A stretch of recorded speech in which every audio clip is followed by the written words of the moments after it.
Ever wondered how Docker can revolutionize your development workflow? In the world of coding and software development, Docker stands as a game changer.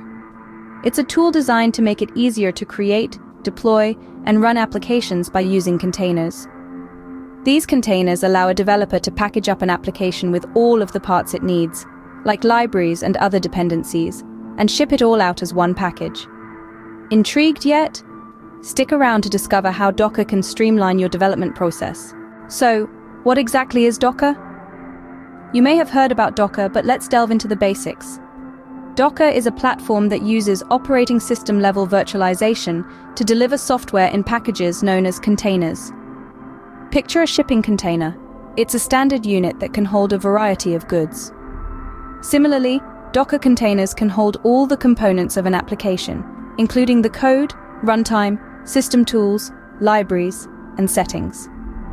This fantastic technology allows developers to encapsulate their applications and dependencies into a single, self-contained unit. It eliminates the "it works on my machine" issue, as these containers run consistently on any machine that has Docker installed. The magic of Docker lies in its simplicity and efficiency. It doesn't require the overhead of a full virtual machine, making it lighter and faster. It's an essential tool in the developer's toolbox, helping to streamline software delivery and simplify application deployment. Now that we've covered the basics, let's dive into the Docker workflow. Ready to explore the Docker workflow? Let's dive right in. The workflow in Docker is a four-step process that begins with the creation of a Dockerfile. Think of a Dockerfile as a recipe that tells Docker what to include in the image. This file contains a set of instructions, like the base image to start with, the software packages to install, the environment variables to set, and the commands to run. Moving on to the second step. Once we have our Docker file ready, we build an image from it.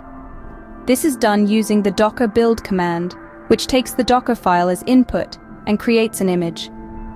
The image is a lightweight, standalone, and executable software package that includes everything needed to run a piece of software, including the code, a runtime, libraries, environment variables, and config files. Next, we run this image as a container. The docker run command creates a new container from the image and starts it up. Containers are instances of Docker images that can be executed as standalone software. They're isolated from each other and bundle their own software, libraries, and configuration files. They can communicate with each other through well-defined channels. Finally, the fourth step is about making and saving changes to the Docker container.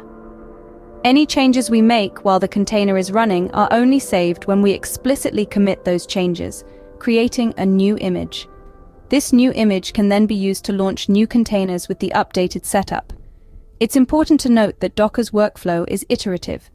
We can go back to our Docker file, modify it, build a new image, and run new containers from that image.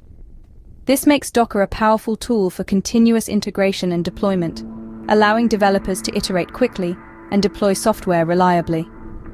And that's the Docker workflow in a nutshell. But what are the key takeaways? Let's find out in the next scene, so stay tuned. So what's the big deal about Docker's development workflow? Well, let's start with the fact that Docker's workflow is all about consistency. It ensures that the environment is identical across different stages of the development process, from the developer's machine to the testing environment, and finally to the production environment.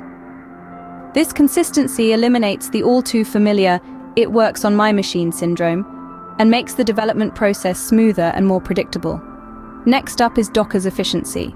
Docker uses system resources in a very optimal way. Unlike virtual machines that require a full copy of the operating system, Docker containers share the host system's OS, resulting in a significant reduction in system overhead.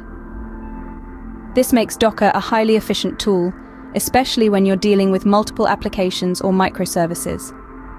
And let's not forget the convenience Docker brings when it comes to managing dependencies. Docker containers are self-contained units, which means they carry their own dependencies. This makes it easy to manage and update dependencies without affecting other parts of the system or other applications. In essence, Docker's development workflow is designed to make life easier for developers. It offers a consistent, efficient, and convenient way to build, test, and deploy applications. This not only saves time and resources, but also reduces the risk of errors and inconsistencies. With Docker, you can make your development process more efficient and predictable,